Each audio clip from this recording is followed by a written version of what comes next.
News 18 में आप सभी का स्वागत है। आप सभी को साल 2025 की बहुत बहुत शुभकामनाएं। आइए बुलेटिन की शुरुआत करते हैं अब तक की हेडलाइंस के साथ। देश और दुनिया में शानदार तरीके से किया गया नए साल का स्वागत। सुबह से ही मंदिरों में लगा श्रद्धालुओं का तांता। देश भर में आज से लागू होंगे कई नए नियम। जीएसटी के नियम, बैंक खातों, यूपीआई पेमेंट और ईपीएफओ के नियम में आज से हो रहा है बदलाव।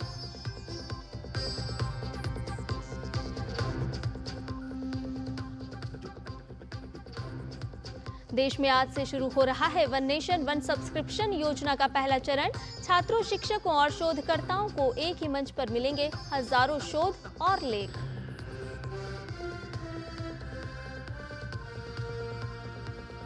दिल्ली विधानसभा चुनाव से पहले बीजेपी और कांग्रेस दोनों ने खोला दिल्ली सरकार के खिलाफ मोर्चा। दिल्ली सरकार की पुजारी ग्रंथि योजना की शुरुआत पर बीजेपी का पलटवार।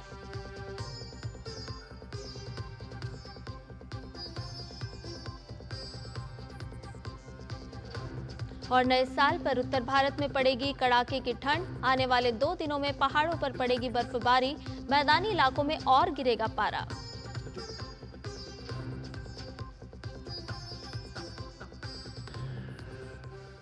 और आइए न्यूज़ 18 की करते हैं शुरुआत दुनिया भर में किस तरह से नए साल का जश्न मनाया गया उस खबर के साथ।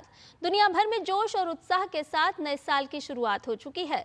साल 2025 के स्वागत और 2024 को अलविदा कहने के लिए दुनिया के हर कोने में जश्न मनाया गया। ऑस्ट्रेलिया से लेकर हांगकांग और थाईलैंड से लेकर दुबई तक हर जगह नए साल का स्वागत शानदार तरीके से किया गया। ऑस्ट्रेलिया में नए साल का स्वागत आतिशबाजी के साथ किया गया। ऑस्ट्रेलिया के सिडनी शहर में नए साल पर जश्न के दौरान शानदार आतिशबाजी की गई। वहीं हांगकांग में नए साल पर जश्न के दौरान शानदार आतिशबाजी देखी गई। विक्टोरिया हार्बर पर जमकर आतिशबाजी की गई। लोगों ने एक दूसरे के गले लगकर शुभकामनाएं भी दी। विक्टोरिया हार्बर हांगकांग द्वीप और कॉलोन प्राइड द्वीप के बीच बसा हुआ है।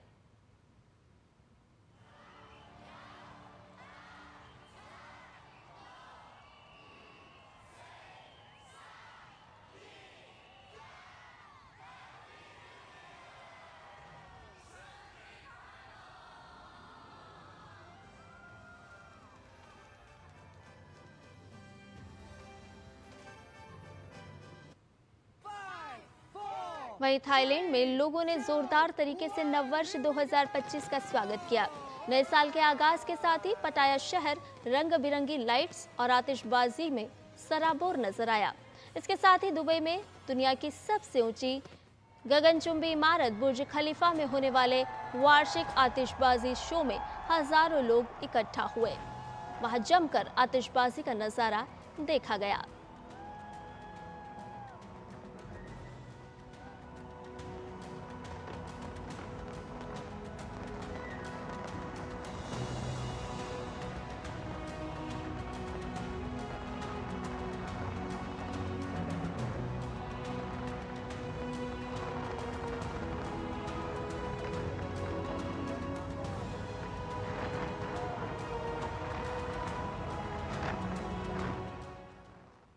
और दुनिया के साथ साथ भारत में भी लोगों ने नए साल का स्वागत पूरे जोश के साथ किया। मुंबई से लेकर भोपाल तक लोगों के उत्साह में कोई कमी नजर नहीं आई। मुंबई के मरीन ड्राइव पर लोगों ने नए साल 2025 का स्वागत आतिशबाजी के साथ किया। भोपाल में भी लोगों ने आतिशबाजी के साथ नए साल का स्वागत किया। लोगों ने नाचने गाने के साथ नए साल का स्वागत किया।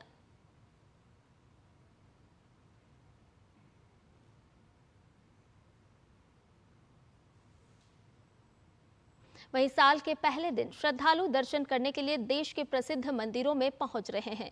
कहते हैं पहले दिन दर्शन करने से साल भर भगवान का आशीर्वाद भक्तों को मिलता है और इसीलिए आज नए साल के पहले दिन तड़के से ही दर्शन के लिए भक्तों का तांता लगा रहा।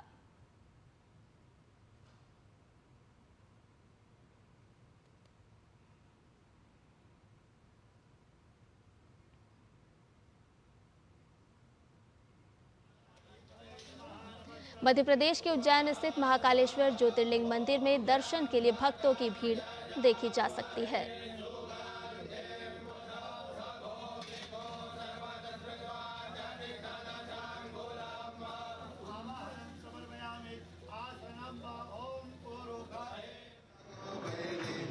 वहीं मुंबई के सिद्धिविनायक मंदिर में भी सुबह से लोग पूजा अर्चना करने के लिए पहुंचे और बप्पा का आशीर्वाद लिया।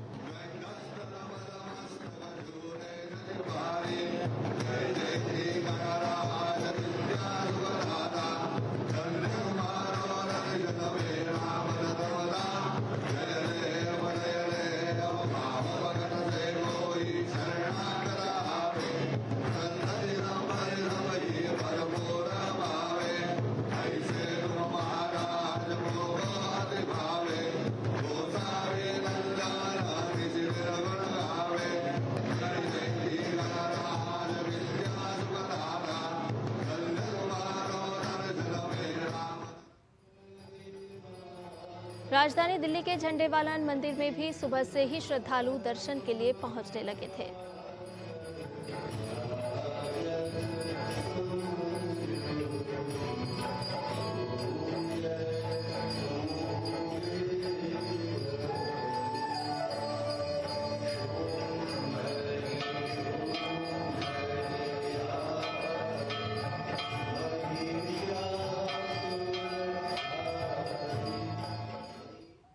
और अब आपको बताते हैं पंजाब के अमृतसर स्थित स्वर्ण मंदिर का नजारा, जहां भक्त साल के पहले दिन दर्शन करने के लिए पहुंचे।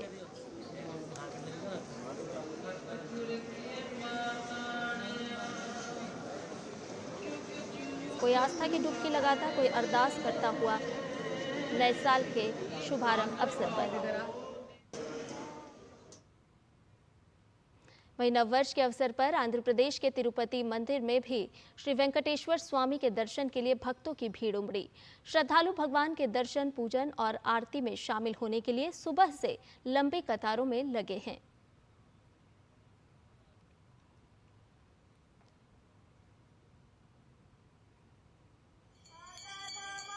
वहीं बनारस के अस्सी घाट पर भी भक्तों का तांता नजर आया। मां गंगा के दर्शन और उनकी आरती के लिए साल के पहले दिन ही भक्त गंगा किनारे नजर आए।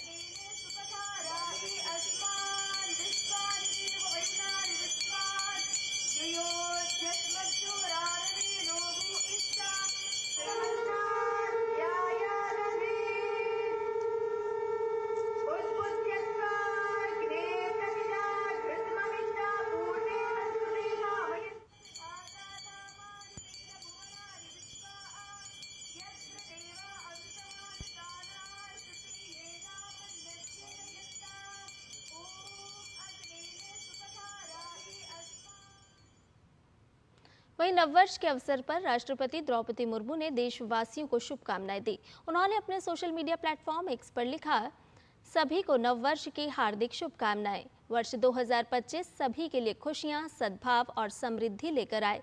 इस अवसर पर आइए हम भारत और विश्व के लिए एक उज्जवल, अधिक समावेशी और टिकाऊ भविष्य बनाने के लिए मिलकर काम करने की अपनी प्रतिबद्धता को नवीनीकृत करें। नववर्ष के मौके पर उपराष्ट्रपति जगदीप धनखड़ ने भी देशवासियों को शुभकामनाएं दी। उन्होंने सोशल मीडिया प्लेटफॉर्म एक्स पर लिखा कि 2025 में प्रवेश करने की सभी नागरिकों को हार्दिक बधाई। ये हमारे गणतंत्र की यात्रा का एक महत्वपूर्ण मोड़ पर है। ये वर्ष हमारे संविधान की शताब्दी की अंतिम तिमाही में प्रवेश का प्रतीक है। 2047 में विकसित भारत की ओर बढ़ते हुए हमारे संविधान निर्माताओं के सपने को साकार करने के लिए खुद को फिर से समर्पित करने का समय है। आइए हम दृढ़ संकल्प के साथ आगे बढ़ें, राष्ट्र को सर्वोपरि रखने के संकल्प के साथ लोकतांत्रिक मूल्यों का पोषण करें। सभी को एक सुखद और उद्देश्यपूर्ण नववर्ष 2025 की शुभकामनाएं।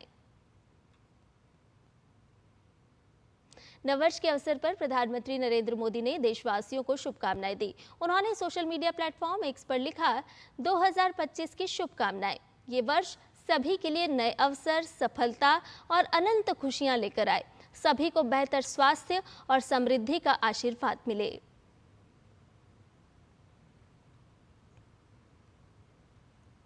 और नए साल के उपलक्ष्य में जम्मू के श्री माता वैष्णो देवी मंदिर में 94.83 लाख तीर्थयात्रियों ने दर्शन किए, जो एक दशक में दूसरी सबसे बड़ी संख्या है।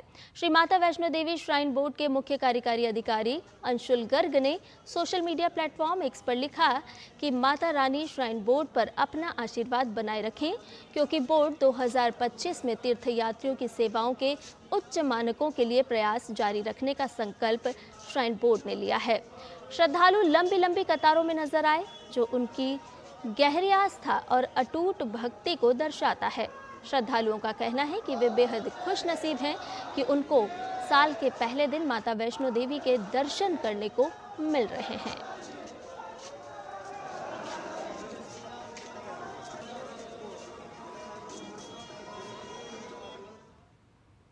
माता को मनाऊंगी, माता रानी सबको सुखी रखे, सब अच्छे से रहे, सब आगे बढ़े, जो मनोकामना हो सबकी पूर्ण हो। बहुत अच्छा लग रहा है। वैसे तो हम साल में 6 से 7 बार आते हैं। मैं अपनी कहता हूँ, मैं परिवार के साथ भी आता हूँ, लेकिन इस बार माता रानी की ऐसी कृपा हुई, हमारा खड़े खड़े प्रोग्राम बना और टिकट का इंतजाम भी माता रानी ने ऐसा करा, और आज हम देख लो कितना सुंदर दिन है और हम माँ के भवन में खड़े हैं। सबसे बड़ी कृपा माता रानी की यही रही कि आज हड़ताल खुली, जो हमारे बड़े हैं उन लोगों को पालकी में जाने का साधन मिला। इतनी दिक्कतें हो रही थी लोगों को, आज कटरा खुला है। सबसे बड़ी माता रानी की कृपा साल के पहले दिन तो यही रही। और भी ज्यादा जानकारी के साथ प्रयागराज से हमारे संवाददाता अश्विनी मिश्रा, अयोध्या से हमारे संवाददाता विकास सिंह, बनारस से हमारे संवाददाता हरिकेश बहादुर सिंह गौतम और जम्मू से देवेंद्र शर्मा, दिल्ली से हमारे संवाददाता उर्मिलेश जुड़ चुके हैं। आप सभी को नववर्ष की बहुत बहुत शुभकामनाएं। सबसे पहले हम चलना चाहेंगे प्रयागराज, जहां पर आस्था की डुबकी श्रद्धालु लगा रहे हैं नए साल के आगमन के साथ। अश्विनी,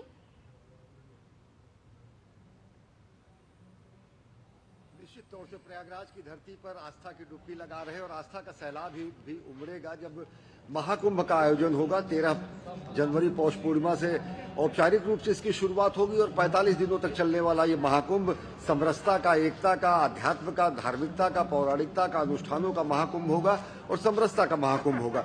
मैं ऐसे ही एक अखाड़े में हूँ। महाकुंभ मेले की अभी शुरुआत औपचारिक रूप से नहीं हुई है, लेकिन आप देख सकते हैं किस तरीके से साधु सन्यासी, गृहस्थ सभी का आना शुरू हो गया है मेले के क्षेत्र में, नाग मेला क्षेत्र में।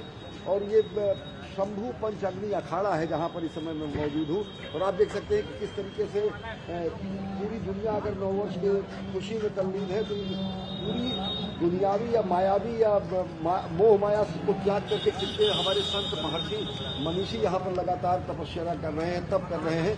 और ये जो हमारी शाश्वत परंपरा है सनातन संस्कृति की, जो कि विश्व कल्याण की कामना करती है, जो प्राणियों में सद्भावना की बात करती है, जो जीव जंतुओं के भी कल्याण की कामना करती है, जो प्रकृति से साहचर्य की बात करती है, जो सर्वभौम सुखना की बात करती है, ये वही मनीषी है जो आदिकाल से उन्हीं नैतिक मूल्यों को लेकर अभी भी संगम की रेती पर आ चुके हैं।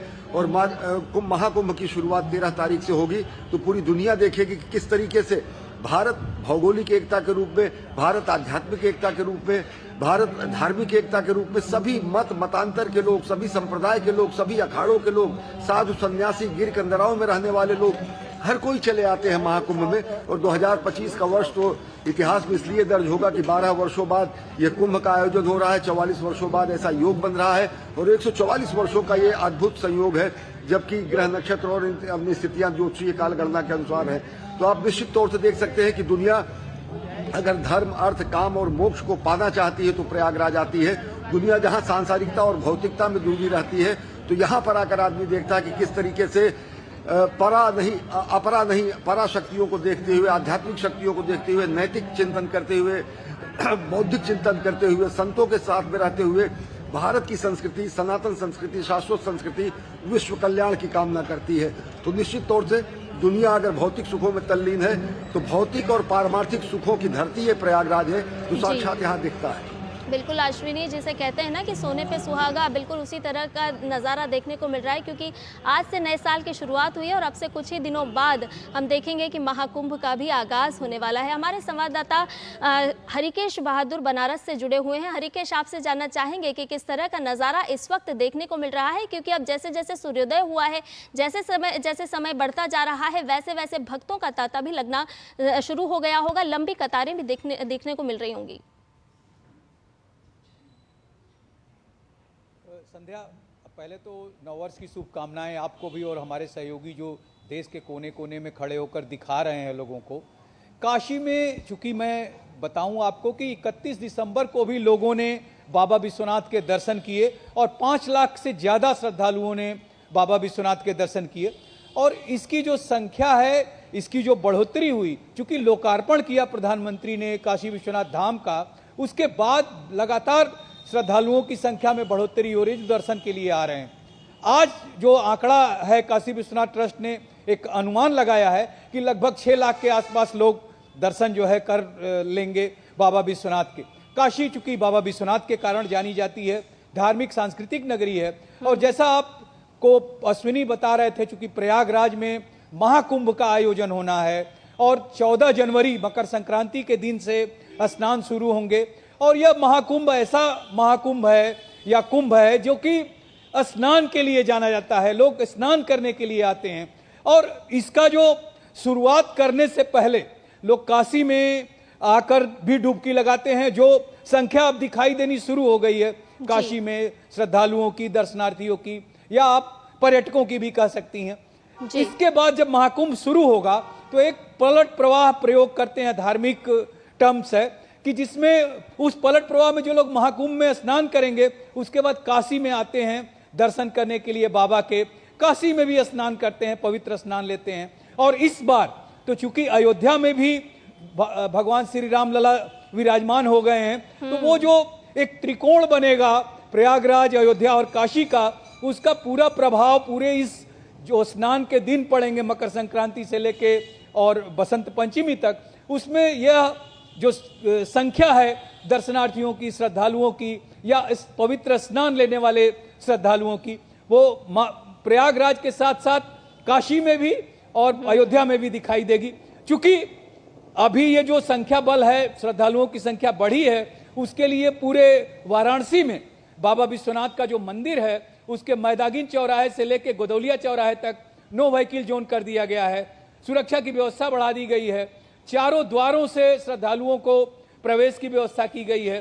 साथ ही जो स्पर्श दर्शन है उस पर रोक लगा के झांकी दर्शन की व्यवस्था की गई है, जिससे ज्यादा से ज्यादा श्रद्धालु दर्शन कर सकें। इसके अलावा संध्या मैं आपको बताऊं कि जो और मंदिर हैं, जैसे संकट मोचन मंदिर है, प्रसिद्ध मंदिर है, मान्यता है कि तुलसीदास जी को भगवान हनुमान ने वहां पे दर्शन दिया था।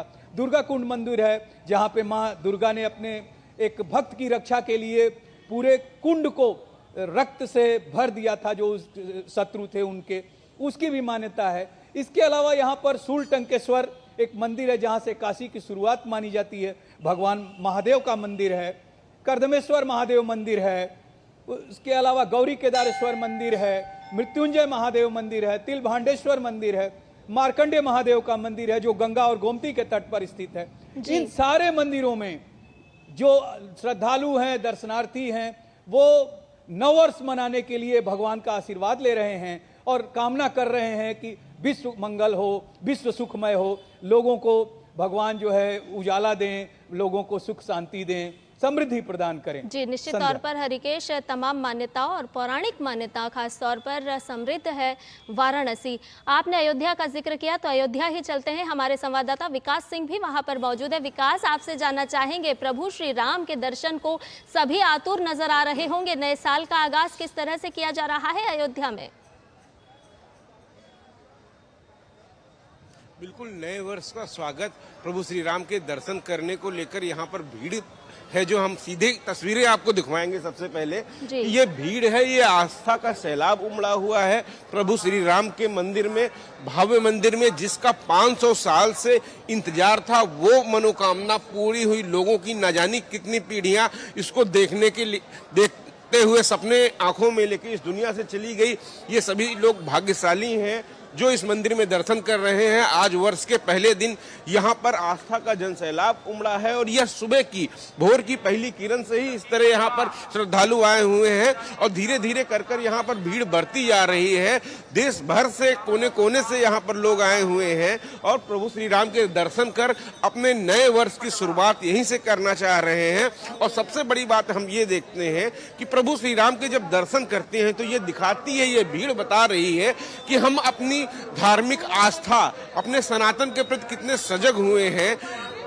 अब जो भीड़ आ रही है, जो लोग अपने परिवार को लेके आ रहे हैं, अपने बच्चों को लेके आ रहे हैं, वो यहाँ पर प्रभु श्री राम का आशीर्वाद तो ले ही रहे हैं, साथ ही साथ प्रभु श्री राम के जो बताए गए मार्ग थे उनको बच्चे, हमारी पीढ़ी जान रही है। और सबसे बड़ी बात होती है, प्रभु श्री राम का जो बताए गए मार्ग थे उनका अगर लोग अनुश्रवण कर लेते हैं, अपने जीवन में आचरण में आत्मसात कर लेते हैं, तो कल्याण ही हो जाता है पूरे समाज का, पूरे देश का। सबसे बड़ी बात ये थी। और धीरे धीरे कर जो अयोध्या की जो आभा है, अयोध्या की बिल्कुल वैकुंठ धाम की आभा जैसी झलकने लगी है। क्योंकि प्रभु श्री राम यही कहते थे कि मेरी अयोध्या मुझको वैकुंठ से भी प्यारी है। तो इस अयोध्या को तराशने में, गढ़ने में सरकार ने भी बड़ा काम किया है। इतनी बड़ी व्यवस्था की है, क्योंकि भारी संख्या में, लाखों की संख्या में श्रद्धालु आ रहे हैं। यहाँ पर अगर व्यवस्थाएं ना होती तो गंदगी का अंबार लग जाता। लेकिन हर व्यक्ति यहाँ की व्यवस्थाओं से खुश है, चेहरे पे मुस्कान है। वर्ष के पहले दिन प्रभु श्री राम का आशीर्वाद लेकर यहाँ से जाएंगे और बिल्कुल वही आचरण करेंगे जो प्रभु श्री राम ने बताए हैं। तो बिल्कुल पूरे समाज, पूरे देश की इसी से समृद्धि होगी। प्रभु श्री राम को जो अपना आराध्य मानता है, उसके आचरण व्यवहार में बिल्कुल वैसे ही हो जाते हैं। जीवन जो है एकदम सरल हो जाता है। और यही दर्शा रहा है कि किस तरीके से आज की युवा पीढ़ी हो, बुजुर्ग जन हो, सभी यहाँ आ रहे हैं और 9 वर्ष की शुरुआत अयोध्या से करना चाहते हैं। ये दर्शाता है कि हम अपने सनातन परंपरा को कितना मानते हैं। निश्चित तौर पर विकास, आज का जो दिन है वो कहीं ना कहीं संकल्प लेने का भी दिन है, क्योंकि हर कोई चाहता है कि नए साल की शुरुआत हम ऐसे संकल्पों के साथ करें जिसको लेकर के हम लगातार वर्ष भर काम करते रहें, और जब इस साल को भी समाप्ति की ओर लेकर के जाएं तो हम अपने आप का आकलन कर सकें कि किस तरह से हमने कितना कुछ पाया।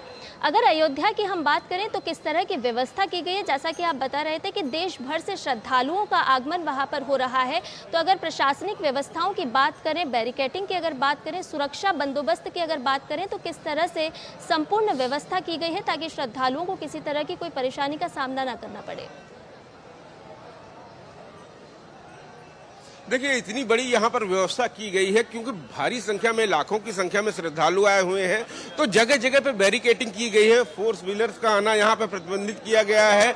जो आते हैं वो खासतौर से जिनकी परमिशन होती है वही वाहन आ सकते हैं। राम मंदिर आने के सारे रास्तों पर विशेष चौकसी लगाई गई है। ये पूरा इलाका सीसीटीवी कैमरे के जरिए हर समय यहाँ पर निगरानी रखी जाती है, किसी प्रकार की अव्यवस्था न हो। जगह जगह पर थोड़ी थोड़ी दूर पर सफाई कर्मी मौजूद रहते हैं जो हर वक्त सफाई की व्यवस्था करते हैं। यहाँ पर मेडिकल की फैसिलिटीज भी रहती है। यहाँ पर हर वो सुविधा रहती है जो एक आम आदमी को जरूरी है। आप लोग कहाँ से आए हुए हैं? अरे हम यहाँ बस्ती से आए हैं। बस्ती से दर्शन किया आज? नहीं, अभी दर्शन नहीं हुआ, अभी जा रहे हैं दर्शन करने जा रहे हैं। जा रहे हैं। तमाम सारे यहाँ पर लोग हैं। दर्शन सुबह से लाखों लोग कर चुके हैं और लाखों लोग लाइन में लगे हैं। अनुमान ये है कि आज 5 लाख से ज्यादा लोग अयोध्या आएंगे। इसी के मद्देनजर व्यवस्था की गई थी। आज मंदिर में दर्शन का समय भी बढ़ाया गया है और आने वाले समय में चूंकि एक अनुमान है कि महाकुंभ के बाद यहाँ पर भी लोग आएंगे, तो तकरीबन 5 से 10 करोड़ लोग यहाँ पर आएंगे। उसके मद्देनजर अयोध्या तैयार है श्रद्धालुओं का स्वागत करने के लिए, प्रभु श्री राम का आशीर्वाद पाने के लिए। जो यहाँ आ रहा है वो यहाँ से खुशी होके जा रहा है, एक मन प्रसन्न होके नई ऊर्जा का संचार लेके जा रहा है। क्योंकि प्रभु श्री राम का जो भव्य मंदिर है, इसकी संकल्पना, इसका सपना तो सदियों से देखा गया था, 500 वर्षों से जब देख रहे थे लोग, लेकिन अब जाकर पूर्ण हुआ पिछली 22 जनवरी को। तो निश्चित रूप से बहुत बड़ा दिन रहता है अयोध्या आने वालों में। आज खास तौर से पहला दिन जो है ये दर्शा रहा है कि हम प्रभु श्री राम के प्रति जो आस्था थी, जो प्रेम था, वो किस तरीके से लोगों के मन में था और यहाँ आकर श्रद्धा भाव लोग अर्पित कर रहे हैं। आस्था का सैलाब उमड़ रहा है। अयोध्या सजी हुई है अपने भक्तों के आगमन के लिए और भक्त भी अपने आराध्य प्रभु राम का आशीर्वाद लेने के लिए लगातार पहुंच रहे हैं। तस्वीरों के माध्यम से हम आपको बता रहे हैं कि साल 2025 का आगाज किस तरह से श्रद्धालु कर रहे हैं। देश भर के तमाम वो बड़े मंदिर जहां पर लोग पहुंच रहे हैं और अपने अपने आराध्य के दर्शन कर रहे हैं। आपको सीधे जम्मू भी लिए चलते हैं जहाँ हमारे संवाददाता देवेंद्र शर्मा इस समय में मौजूद हैं। उनसे अपडेट ले लेते हैं कि माता वैष्णो वैष्णो देवी का आशीर्वाद लेने के लिए, क्योंकि वहाँ बड़ी ठंड भी पड़ रही है, तापमान में गिरावट भी है, लेकिन आस्था का सैलाब उमड़ रहा है। तो देवेंद्र, आप ही से जानना चाहेंगे ग्राउंड जीरो की स्थिति इस समय में क्या नजर आ रही है, तापमान किस तरह का है और श्रद्धालुओं का उत्साह किस तरह का है? अगर तापमान की बात करें तो 5 से 6 डिग्री का इस समय जो है वो तापमान है। और बीती रात हमने देखा कि लोग कतारों में खड़े हैं, 2 घंटे से ज्यादा समय लग रहा है, उन्हें अपनी बारी का इंतजार करना पड़ रहा है। 500 मीटर से ज्यादा लंबी कतारें जो है वो थोड़ी देर पहले तक यहाँ पे थी। हालांकि प्रशासन की ओर से सब इंतजाम किए गए हैं ताकि जो श्रद्धालु में बेहतर दर्शन करवाए जा सके। अगर उनकी सुरक्षा की बात करें, उनके बाकी इंतजाम की बात करें तो यहाँ पर सब जो है वो अरेंजमेंट प्लेस है। पर क्योंकि कटरा जो है वो पिछले कुछ दिनों से एक रोपवे प्रोजेक्ट को लेकर यहाँ पे प्रदर्शन कर रहा था, जिसके बाद लोग जो जहाँ पे है वो बंद चल रहा था। लेकिन बीते 12 बजे रात को ये प्रदर्शन बंद हुआ है और उसके बाद यहाँ पे ट्रेनों की आवाजाही और यातायात व्यवस्था जो है वो सब सुचारू हो गई है। अगर बात करें सुबह जो वैष्णो देवी का भवन है वहाँ पे विशेष आरती की गई है, यहाँ पे देश की और राज्य की खुशहाली की कामना की गई है। श्रद्धालु भारी संख्या में यहाँ पहुंच रहे हैं और साल की शुरुआत की अगर बात करें तो काफी सारे श्रद्धालु ऐसे होते हैं जो हर साल पहले दिन की शुरुआत जो है माता के दर्शन करके माता के यहाँ माथा टेक के करते हैं। तो यकीनन श्रद्धालु जो है उनमें उत्साह काफी बरकरार है, काफी जोश में है। और ठंड की अगर बात करें तो ठंड काफी है और अभी तो जो है वो सूरज निकल चुका है तो तापमान में थोड़ी बढ़ोतरी जरूर हुई है। लेकिन अगर रात की बात करें तो शून्य से नीचे जो है वो पारा हो चुका था और उसके बावजूद भी लोग यहाँ दर्शनों के लिए आ रहे थे और लंबी कतारों में खड़े थे। जी, निश्चित तौर पर देवेंद्र, तापमान भले ही लुढ़क रहा हो, तापमान में गिरावट दर्ज की जा रही हो, लेकिन मौका नए साल का है और वो श्रद्धालु बेहद ही आज खुश नसीब होंगे जिन्हें माता के दर्शन करने का मौका मिलेगा।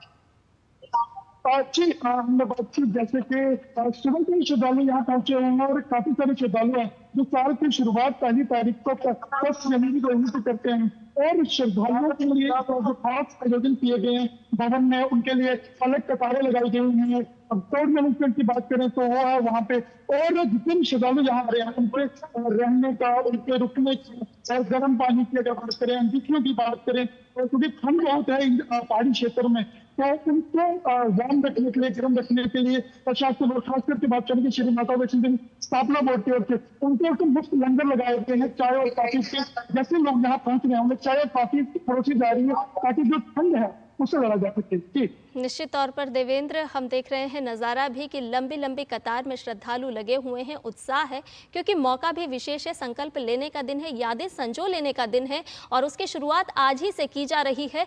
तमाम उपलब्धियों को भी पूरे वर्ष भर किस तरह से जोड़ा जाएगा वो भी श्रद्धालु कहीं ना कहीं अपने मन में लेकर के चल रहे होंगे। हमारे संवाददाता राजधानी में से भी जुड़े हुए हैं, राजधानी दिल्ली से हमारे संवाददाता उर्मिलेश जुड़े हुए हैं जो कि झंडेवालान मंदिर में मौजूद हैं। उर्मिलेश, आपसे जानना चाहेंगे कि अब किस तरह का नज़ारा झंडेवालान मंदिर में देखने को मिल रहा है, श्रद्धालुओं का तांता किस तरह से वहां पर लग रहा है? आपने श्रद्धालुओं से भी बात की होगी, कितना उत्साह उनमें नजर आ रहा है?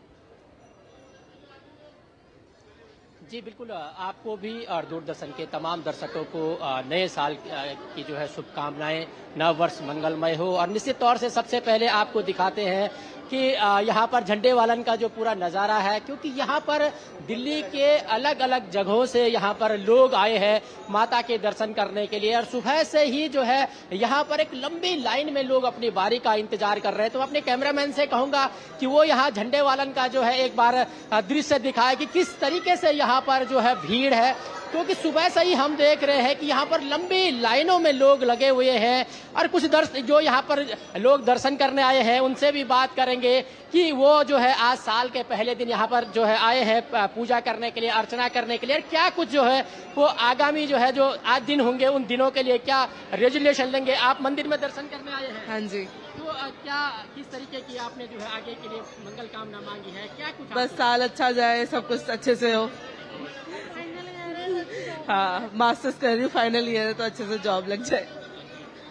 अलग अलग जो यहाँ पर श्रद्धालु आए हैं उन श्रद्धालुओं का अपना जो है अलग अलग यहाँ पर जो है माता रानी से जो है वो मंगल कामना मांग रहे हैं कि जो ये नया साल आया है 2025 वो जो है उनके लिए शुभ हो, वैभव हो, यशपूर्ण हो, शांति लाए, देश की प्रगति लाए और कहीं ना कहीं तमाम देशवासियों के लिए भी ये मंगलमय हो। जी बिल्कुल ही आज सभी लोग यही संकल्प ले रहे हैं कि जो नव वर्ष है 2025 का आगाज जिस तरह से किया जा रहा है तो सुख समृद्धि वैभव का तो वास हो ही साथ जिन संकल्पों को लेकर के आज से नए साल की शुरुआत की जा रही है तो पूरे वर्ष भर उन संकल्पों के पूरा होने की कामना भी की जा रही है। निश्चित तौर पर आप सभी का बहुत बहुत धन्यवाद। प्रयागराज से हमारे संवाददाता अश्विनी मिश्रा, दिल्ली राजधानी से जुड़े थे हमारे संवाददाता उर्मिलेश, कटरा से हमारे संवाददाता देवेंद्र और साथ ही साथ बनारस से जुड़े थे हमारे संवाददाता हरिकेश बहादुर सिंह, अयोध्या से प्रभु राम के दर्शन करा रहे थे हमारे संवाददाता विकास सिंह। आप सभी को नववर्ष की एक बार फिर से शुभकामनाएं और आप सभी को बहुत बहुत धन्यवाद ग्राउंड जीरो से हमारे दर्शकों को प्रभु के दर्शन कराने के लिए। और खबरों में बढ़ते हैं आगे। आपको बता दें कि जम्मू के कटरा में श्री माता वैष्णो देवी श्राइन बोर्ड द्वारा बनाए जा रहे रोपवे के विरोध में शुरू हुआ प्रदर्शन आखिरकार समाप्त हो गया है। श्री माता वैष्णो देवी संघर्ष समिति और जिला प्रशासन के बीच हुई बैठक के बाद यह निर्णय लिया गया। बैठक के तुरंत बाद उन सभी लोगों को रिहा कर दिया गया जिन्हें प्रदर्शन के वक्त हिरासत में लिया गया था। स्थानीय प्रशासन ने फिलहाल प्रस्तावित रोपवे परियोजना के निर्माण कार्य को स्थगित करने का फैसला किया है। सभी हितधारकों के साथ सकारात्मक बातचीत के बाद ही रोपवे निर्माण को लेकर कोई अगला कदम उठाया जाएगा। संघर्ष समिति ने प्रशासन के फैसले का स्वागत किया है।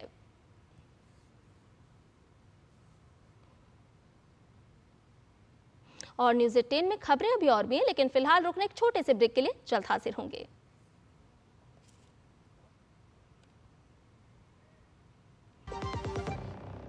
जब धरती चीर कर निकलता है लोहे का पत्थर और मिलता है मोंगिया के जोश से, फिर तपता है, पिघलता है और बनता है फौलाद। अब होता है सरिया सारी खूबियों के साथ। मोंगिया स्टील, मजबूत देश का मजबूत सरिया। और ब्रेक के बाद न्यूज़ 18 में आपका एक बार फिर से स्वागत है। आइए खबरों में बढ़ते हैं आगे। केंद्र सरकार ने हाल ही में वन नेशन वन सब्सक्रिप्शन योजना को मंजूरी दी है, जिसके तहत उच्च शिक्षण संस्थानों के छात्रों, शिक्षकों और शोधकर्ताओं को एक ही मंच पर हजारों शोध लेख और जर्नल मुहैया कराने का लक्ष्य रखा गया है। 1 जनवरी से योजना के पहले चरण की शुरुआत होने जा रही है। क्या है वन नेशन वन सब्सक्रिप्शन योजना, देखिए हमारी इस खास रिपोर्ट में। एक ऐतिहासिक निर्णय में केंद्र सरकार ने वन नेशन वन सब्सक्रिप्शन योजना को मंजूरी दी है, जिसका उद्देश्य शैक्षणिक शोध को सबके लिए सुलभ बनाना है।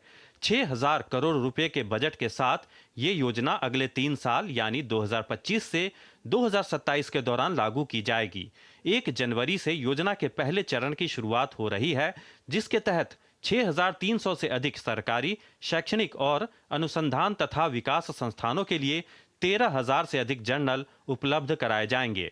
ये योजना 1 करोड़ 80 लाख से अधिक छात्रों, शिक्षकों और शोधकर्ताओं को मुफ्त में हजारों जर्नल्स और उच्च गुणवत्ता वाले शोध प्रकाशनों तक पहुंच प्रदान करेगी। टियर 2 और टियर 3 शहरों के छात्र भी इस सुविधा का लाभ उठा पाएंगे। इस योजना से देश में अंतर विषयक शोध को भी बढ़ावा मिलेगा, जो विभिन्न क्षेत्रों के विद्वानों और शोधकर्ताओं को फायदा पहुंचाएगा। We are expanding this access to our state public universities and other universities who do not have any budget to subscribe to these journals.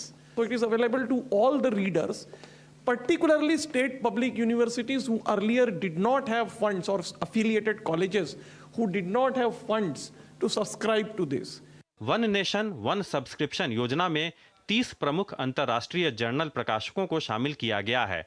इनमें विज्ञान, प्रौद्योगिकी, इंजीनियरिंग, गणित, मेडिसिन, प्रबंधन, सामाजिक विज्ञान और मानविकी विषयों से जुड़े प्रकाशक शामिल हैं। हर प्रकाशक द्वारा प्रकाशित पत्रिकाओं के पूर्ण संग्रह तक छात्रों की पहुंच सुनिश्चित की जाएगी। वन नेशन वन सब्सक्रिप्शन योजना भारत के युवाओं को गुणवत्तापूर्ण उच्च शिक्षा मुहैया कराने की दिशा में पिछले 1 दशक के दौरान की गई पहलों को और विस्तार देगी। ये योजना शोध और विकास को बढ़ावा देने की दिशा में सरकार द्वारा शुरू की गई अनुसंधान नेशनल रिसर्च फाउंडेशन पहल की पूरक होगी, जो देश भर के सरकारी विश्वविद्यालयों, कॉलेजों और शोध संस्थानों में शोध और नवाचार की संस्कृति को बढ़ावा देगी।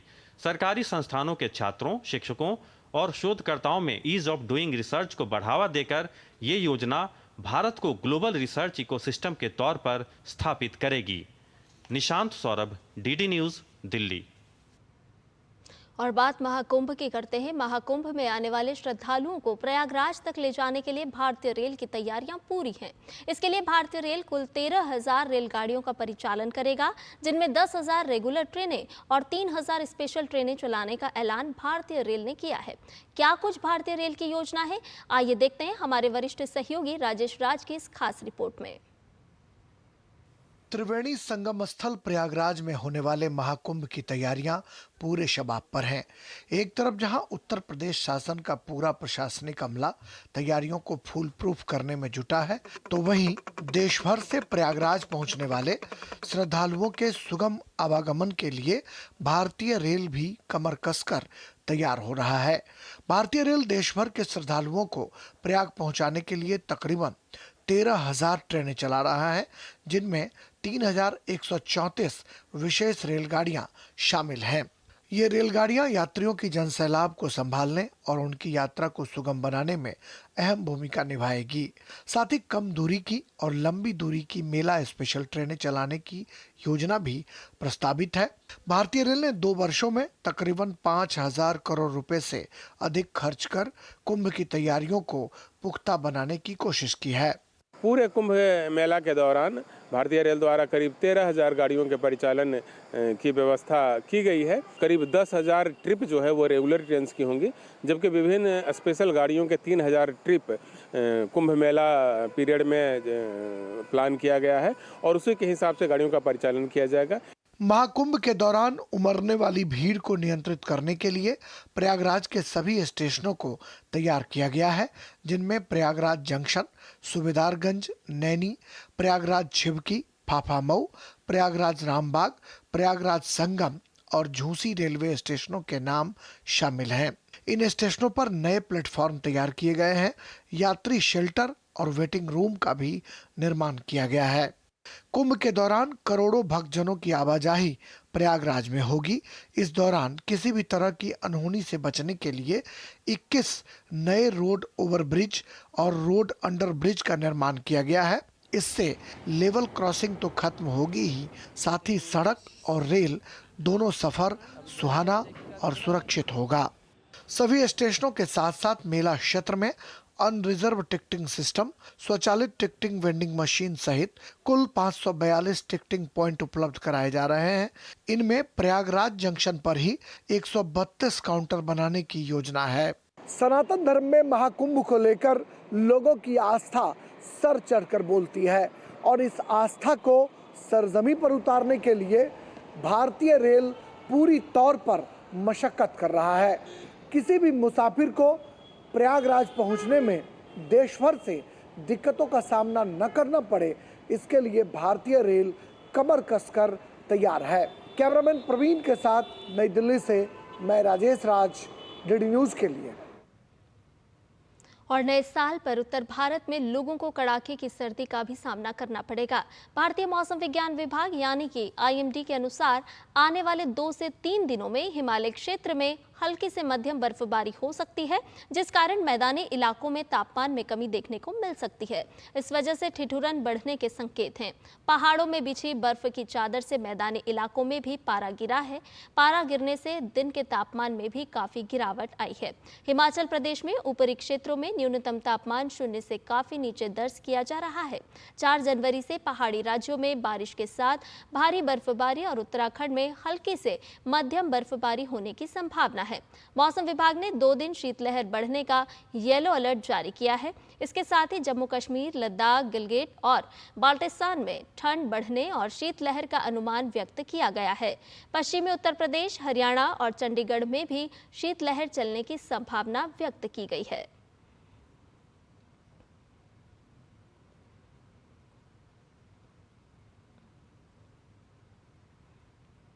और शिमला से हमारी संवाददाता उर्मिला हमारे साथ जुड़ गई हैं। उर्मिला से ताज़ा अपडेट ले लेते हैं। उर्मिला, शिमला में ठिठुरन बढ़ गई है, बर्फबारी भी हो रही है, किस तरह का माहौल देखने को मिल रहा है? और नववर्ष का जिस तरह से आगाज हुआ है, तो पर्यटन की दृष्टि से अगर हम बात करें तो पर्यटकों का किस तरह से वहां पर आवागमन बढ़ा है? जी सुप्रभात संध्या। जी हाँ, नववर्ष का आगाज हिमाचल प्रदेश में भव्य रूप के साथ हुआ और आपको बता दें कि यहाँ पर लगभग 3 लाख से ज्यादा पर्यटक शिमला, मनाली, धर्मशाला, डलहौजी प्रमुख पर्यटन स्थलों पर देखे गए। मौसम की बात करें तो हालांकि आज गुनगुनी धूप के साथ बेशक दिन की शुरुआत हुई है, लेकिन बादल भी हैं और मौसम विभाग ने 2 जनवरी से लेकर 4 जनवरी तक जो है प्रदेश के ऊपरी क्षेत्रों में वर्षा और बर्फबारी का अलर्ट जारी किया है। लेकिन 4 जनवरी से समूचे प्रदेश में बारिश और बर्फबारी का दौर देखने को मिलेगा। बिल्कुल, आपने बिल्कुल सही कहा कि ठिठुरन बढ़ गई है। सुबह और शाम शीतलहर की चपेट में प्रदेश है, लेकिन इस ठिठुरन में पर्यटकों की आमद जहां बढ़ी है, तो वहीं बर्फबारी का इंतजार भी पर्यटकों को है। और मौसम विभाग का अनुमान जहां पिछले कुछ समय से हमने देखा कि सटीक बैठा है, तो उम्मीद की जा रही है कि 2 जनवरी से, हालांकि 2 जनवरी से ऊपरी पहाड़ी क्षेत्रों में वर्षा और बर्फबारी की संभावना जताई है, लेकिन 4 जनवरी से जो है तकरीबन प्रदेश के सभी जो जिले हैं वहां पर बारिश और बर्फबारी की संभावना जताई गई है। तो कुल मिलाकर मौसम का जो असर है वो खुशनुमा बना है और ठिठुरन बेशक बढ़ी है। उर्मिला, अगर पर्यटकों की बात करें तो वो तो बर्फबारी के लिए ही शिमला पहुंचते हैं। शिमला मशहूर है, उन्हें तो आनंद आ ही रहा होगा, लेकिन हम स्थानीय लोगों की अगर बात करें तो किस तरह से उनको परेशानियों का सामना करना पड़ रहा है, किस तरह से दिक्कतों का सामना करना पड़ रहा है, और कहां कहां पर मौसम विभाग ने येलो अलर्ट के साथ क्या ऑरेंज अलर्ट भी जारी किया है या फिर कोई और अलर्ट भी जारी करने की संभावना सामने आ रही है? जी संध्या, आपको बताना चाहेंगे कि बर्फबारी का इंतजार स्थानीय लोगों को भी था, यहाँ के किसानों बागवानों को भी था, और चूंकि देखें तो लंबे समय से बारिश नहीं हो रही थी, ऐसे में बारिश और बर्फबारी होना यहाँ के लोगों, स्थानीय लोगों और पर्यटकों का, खैर पर्यटकों का रुझान तो बर्फबारी का रहता ही है। स्थानीय लोगों का आपने जिक्र किया है, तो स्थानीय लोगों की चाहत बारिश और बर्फबारी के लिए रही थी, क्योंकि बागवानी भी बर्फबारी पर निर्भर है और किसान जो है अपनी फसलों के लिए भी इंतजार कर रहे थे। अब चूंकि अभी दुश्वारियों की बात करें तो 24 दिसंबर को जहां बर्फबारी दर्ज की गई थी, बारिश दर्ज की गई थी, उसके बाद जो है नेशनल हाईवे और कुछ ऐसे मार्ग जो अवरुद्ध रहे थे, प्रशासन द्वारा उनकी बहाली का कार्य निश्चित तौर पर पूरा कर लिया गया है। अटल टनल रोहतांग की बात करें तो वहां पर भी लाहौल स्पीति के अंतर्गत जहां पर भारी बर्फबारी दर्ज की गई थी, वहां पर भी जो सीमा सड़क संगठन है उनके अच्छी व्यवस्थाओं के कारण जो मार्ग है उसकी बहाली सुचारू रूप से सुनिश्चित हो गई है। तो अब चूंकि ऐसी कोई अव्यवस्था तो प्रदेश में पेश नहीं आ रही, लेकिन येलो अलर्ट की बात करें तो 2 जनवरी से लेकर वर्षा बर्फबारी का दौर तो है, 4 जनवरी से समूचे प्रदेश में ऑरेंज अलर्ट जारी किया गया है। जी उर्मिला, यानी कि ये माना जाए कि इस समय में जिस मौसम का इंतजार शिमला वासियों को भी था और खासतौर पर पर्यटकों को भी था, वो मौसम इस समय में आज साल के पहले दिन लोगों को देखने को मिल रहा है। आपसे ये भी जानना चाहेंगे कि साल 2024 को किस तरह से शिमला वासियों ने विदा किया है और साल 2025 का आगमन किस तरह से वहां पर हुआ है? जी संध्या, 2024 को बहुत ही खुशनुमा तरीके से रुखसत किया गया। राजकीय शोक के चलते कोई भी सार्वजनिक कार्यक्रम तो नहीं हुए, लेकिन निजी तौर पर निजी होटल व्यवसायियों ने अपने स्तर पर अच्छे प्रबंध किए थे। हमने देखा कि शाम को 12 बजे के आसपास आतिशबाजियों से नए साल का आगाज हुआ। 2024 को अच्छे से रुखसत किया गया और जो पर्यटक है उन्होंने यहाँ पर अपने काफी जोश से नए साल का आगाज किया। तो तकरीबन मैं कहूँ तो नए साल का आगाज पर्यटकों, स्थानीय लोगों द्वारा अपने स्तर पर भव्यता के साथ किया गया। जी बहुत शुक्रिया उर्मिला, तमाम जानकारी हमसे साझा करने के लिए। तो शिमला से हमारी संवाददाता उर्मिला जुड़ी हुई थी, जो बता रही थी कि किस तरह से शिमला में अवसर था, किस तरह से लोगों ने 2024 को विदाई दी और 2025 का आगमन हुआ। साथ ही साथ शिमला में इस समय में किस तरह का मौसम का हाल है, किस तरह से बर्फबारी हो रही है, थोड़ी थोड़ी धूप भी खिली है, तो किस तरह का माहौल नजर आ रहा है। शिमला से अपडेट दे रही थी हमारी संवाददाता। और इसके साथ ही बुलेटिन में फिलहाल रुक रहे छोटे से ब्रेक के लिए जल्द हाजिर होंगे।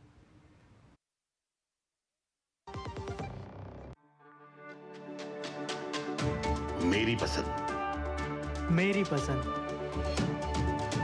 मेरी पसंद, मेरी पसंद,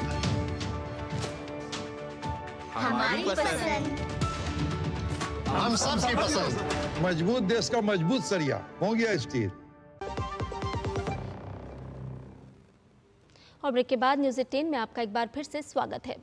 दिल्ली में धर्म के नाम पर जमकर सियासत देखने को मिल रही है। अरविंद केजरीवाल ने ग्रंथी पुजारी सम्मान योजना का आज से रजिस्ट्रेशन शुरू किया तो भाजपा कांग्रेस आप पर अपने पहले के अधूरे वादे पूरे करने का आरोप लगा रही है। भाजपा सांसद मनोज तिवारी ने दिल्ली के पूर्व मुख्यमंत्री अरविंद केजरीवाल पर हमला बोला है। उन्होंने सोशल मीडिया प्लेटफॉर्म एक्स पर एक वीडियो साझा कर बताया कि कैसे एक मंदिर के पुजारी ने केजरीवाल की चुनावी घोषणाओं का सच उजागर किया है। बहुत सारी घोषणाओं के बाद ऐसा लग रहा है कि जैसे दिल्ली में खजाना ही खजाना उड़ रहा है। मैं मुख्यमंत्री जी को यही आग्रह करना चाहता हूँ, पहले यमुना जी को सफाई करें। आज हम जब यमुना के ऊपर जाते हैं गाड़ी बंद तो स्मेल कितना आ रहा है कि वहाँ से पार करना बड़ा मुश्किल हो रहा है। और टू व्हीलर से जाते तो सांस लेना ऐसा लग रहा है कि जैसे कोई नाइट्रोजन ऑक्सीजन कौन सा गैस यहाँ पर चल रहा है, मीथेन गैस तो नहीं आगे, तो सांस लेना बिल्कुल ऐसा लगता निकल जाएगा। मैं उनसे आग्रह करना चाहता हूँ, घोषणाएं तो बहुत आप कर देंगे, लेकिन पहले जो आप यह आज से 5 साल पहले कर मैं यमुना को बिल्कुल स्वर्ग बना दूंगा, आप उसका जलपान कर सकते हैं। कितना स्मेल आ रहा, आपने बोले तो मैं संन्यास ले लूंगा, अगर मैं इलेक्शन नहीं लड़ूंगा।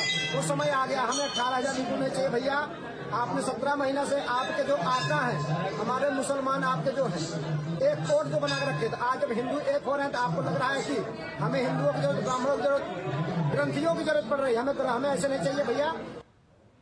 तो ये वो पुजारी जो बता रहे हैं कि किस तरह से अपने आप को वो ठगा हुआ महसूस कर रहे हैं। और आपको बता दें कि इससे पहले कल नई दिल्ली विधानसभा क्षेत्र से कांग्रेस उम्मीदवार संदीप दीक्षित ने प्रेस वार्ता कर दिल्ली के पूर्व सीएम अरविंद केजरीवाल और वर्तमान सीएम आतिशी पर जमकर हमला बोला। उन्होंने कहा है कि सीएम आतिशी और आप सांसद संजय सिंह के खिलाफ वे आपराधिक और नागरिक मानहानि का मामला दायर करेंगे। उन्होंने कहा कि मुझे 10 करोड़ रुपए दें, मैं यमुना की सफाई के लिए 5 करोड़ रुपए और दिल्ली में प्रदूषण के मुद्दे पर 5 करोड़ रुपए दान करूंगा। मेरे लॉयर साहब से मैंने बात की है और मैं आतिशी जी और संजय सिंह के खिलाफ, दोनों के खिलाफ क्रिमिनल और सिविल डेफोमेशन का मामला लेकर जा रहा हूं। और मैंने कहा है कि आप इनमें मुझे 10 करोड़ रुपया दीजिए, वो 10 करोड़ रुपया में 5 करोड़ हम यमुना क्लिनिक में देंगे, यमुना जी की सफाई के लिए डोनेट कर दूंगा, और बाकी का 5 करोड़ जो हवा जहरीली हो रही है उस। और इधर आप नेता संजय सिंह ने भाजपा पर अपनी पत्नी अनीता सिंह का नाम वोटर लिस्ट से हटवाने का आरोप लगाया है। आरोप लगाए जाने के बाद भाजपा का अब संजय सिंह हमलावर हो गई है भारतीय जनता पार्टी।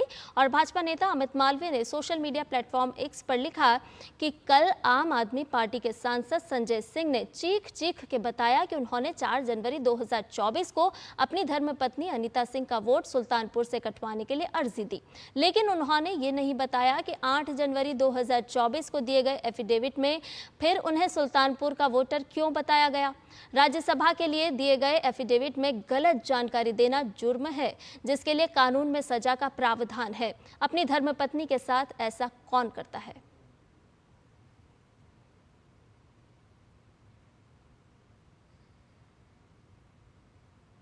वहीं नववर्ष के अवसर पर दिल्ली भाजपा अध्यक्ष वीरेंद्र सचदेवा ने दिल्ली के पूर्व मुख्यमंत्री अरविंद केजरीवाल को एक लेटर पोस्ट किया है। पोस्ट में उन्होंने केजरीवाल से नववर्ष पर 5 संकल्प लेने का आग्रह किया है। पोस्ट में उन्होंने केजरीवाल से झूठ नहीं बोलने, बच्चों की कसम नहीं खाने, यमुना साफ करने जैसे मुद्दों पर झूठ नहीं बोलने का संकल्प लेने का आग्रह किया है।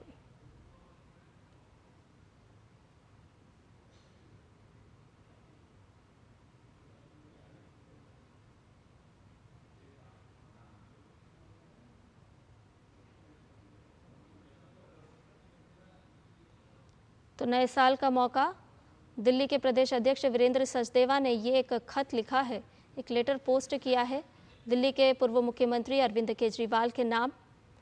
बाकायदा स्पीड पोस्ट किया गया है और लिखा है कि 5 संकल्प वो जरूर लें। मेरे आग्रह पर आप कम से कम यह 5 संकल्प इस वर्ष जरूर लें, ऐसा हमने अरविंद केजरीवाल से निवेदन किया है। ये 5 संकल्प हैं। मुझे विश्वास है कि आप अब कभी भी अपने बच्चों की झूठी कसम नहीं खाएंगे। आप दिल्ली की महिलाओं, बुजुर्गों, धार्मिक जनों की भावनाओं से झूठे वादे करके कर रहे खिलवाड़ को बंद करेंगे। आप दिल्ली में शराब को प्रोत्साहन देने वालों के लिए दिल्ली वालों से क्षमा मांगेंगे। यमुना मैया की सफाई पर झूठे आश्वासनों एवं सफाई के नाम पर किए गए भ्रष्टाचार के अक्षम्य अपराध के लिए आप सार्वजनिक रूप से माफ़ी मांगेंगे। आप राजनीतिक स्वार्थ के लिए देश विरोधी ताकतों से मिलना और चंदा ना लेने का संकल्प लेंगे। और अब आपको रूबरू करवाते हैं सशक्त महिला की सशक्त कहानी से। जी हां, वाराणसी के पास देवरा गांव की सशक्त महिला नेता निर्मला देवी ने अपने ग्रीन आर्मी के साथ मिलकर समाज में बदलाव की एक नई मिसाल पेश की है। ग्रीन आर्मी अपने उद्यम, संघर्ष और सामूहिक प्रयासों से समाज में बदलाव ला रही है। प्रधानमंत्री नरेंद्र मोदी ने सोशल मीडिया प्लेटफॉर्म एक्स पर इनके संघर्ष की सराहना करते हुए मोदी आर्काइव का एक वीडियो शेयर किया है, जिसमें देवरा गांव की ग्रीन आर्मी को सराहा गया है। पीएम ने अपने पोस्ट में लिखा कि भारत प्रतिभाओं का एक ऐसा भंडार है जिसमें अनगिनत प्रेरणादायक जीवन यात्राएं हैं जो नवाचार और साहस को दर्शाती है। उन्होंने कहा कि पत्रों के माध्यम से उनमें से कई लोगों से जुड़े रहना एक खुशी की बात है। बनारस के पास देवरा गांव में रहने वाली निर्मला देवी ने कभी नहीं सोचा होगा कि उनके पास पीएम मोदी का लेटर आएगा। प्रधानमंत्री हम लोगन के पत्र भेजलन लिख के, बहुत खुशी भर। न सिर्फ निर्मला देवी के लिए बल्कि पूरे गांव के लिए ये बहुत खुशी की बात थी। जो काम करती थी उसका मतलब जवाब भी मिला अच्छे से, बहुत खुश हैं। हमारी महिला, हमारे दीदी, हमारी बहन लोग सब कोई खुश हैं। मैं आपको प्रशंसा पत्र भेजा, ये हम सबों के लिए बहुत गर्व की बात है। ग्रीन आर्मी घर घर जाके नशा मुक्ति अभियान चलाती है। ग्रीन आर्मी मिल करके हमारे गांव में नशा जुआ एकदम पूरे तरीके से खत्म कर दिए। ये बेटियों के जन्म को उत्साह की तरह मनाती है। लड़कियां जब हो जाती है तो मातम छा जाते थे। वहाँ पर ढोल दफली लेकर जा करके वहाँ सोहर गाते थे, जो देख करके जो मातम जिसको छाया थे देख करके बहुत खुशहाली लाते थे। और दहेज की प्रथा के खिलाफ मुहिम चलाती है। दुल्हन ही दहेज है तो हम लोग दहेज प्रथा एकदम खत्म कर दिए। और इसी तरह महिलाओं को आगे बढ़ाने के लिए उन्होंने चप्पल फैक्ट्री की शुरुआत की। ग्रीन आर्मी की बहनें तय किया पहले उनको दें, जब हमारे प्रधानमंत्री पहन लिए तो समझ लो कि सारे लोग पहन लिए। पर उन्होंने कभी नहीं सोचा होगा कि उन्हें पीएम मोदी का लेटर आएगा। होप वेलफेयर ट्रस्ट द्वारा गठित गांव की शिक्षित व जागरूक महिलाओं के समूह ग्रीन आर्मी द्वारा वाराणसी के देवरा गांव में चप्पल फैक्ट्री लगाने के बारे में जानकर प्रसन्नता हुई। इस अवसर पर आपके स्नेहिल पत्र और उत्पाद भेंट करने के लिए धन्यवाद। यह देखना सुखद है कि देश व समाज की प्रगति में हमारी नारी शक्ति बड़ी भूमिका निभा रही हैं। मोदी जी ये भी कह रहे हैं कि हमारी माँ बहनें किस तरह से अपने पैरों पे खड़ा होकर के अपने बच्चों की पढ़ाई लिखाई पे आगे बढ़ा रही हैं। जब पत्र मिलल तब मैं इतना खुशी हुआ कि जैसे हम लोग प्रधानमंत्री से मिल के ये चांद लग गया। ग्रीन आर्मी का सम्मान और बढ़ गया, हम लोग का धंधा चलने लगा। उसके बाद से खरीदार बहुत बढ़ गए हैं, सारे चप्पल का विक्रेता और बढ़ गए।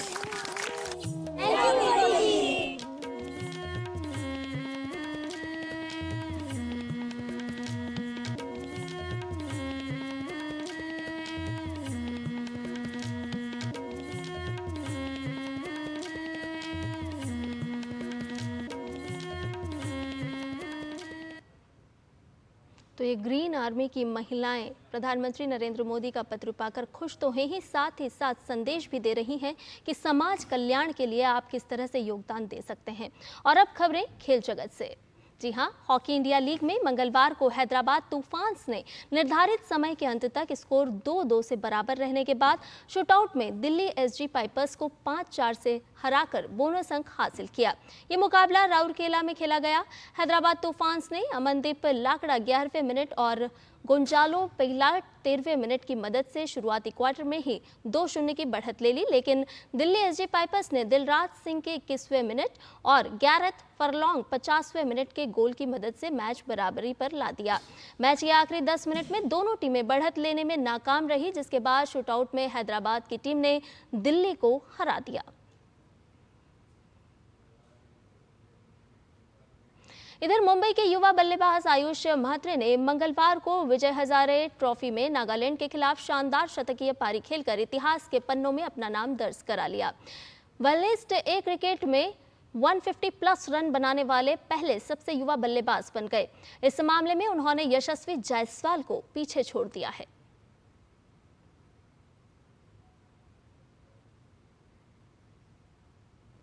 न्यूजीलैंड और श्रीलंका के बीच खेली जा रही 3 T20 मैच की सीरीज का तीसरा मुकाबला गुरुवार को नेल्सन में खेला जाएगा।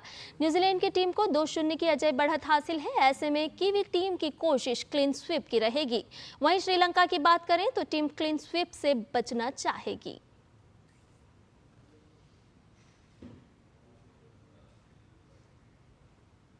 और इसके साथ ही न्यूज़ 18 में फिलहाल मेरे साथ इतना ही। मुझे दीजिए इजाजत, लेकिन डीडी न्यूज़ पर खबरों का सिलसिला लगातार जारी है। नमस्कार।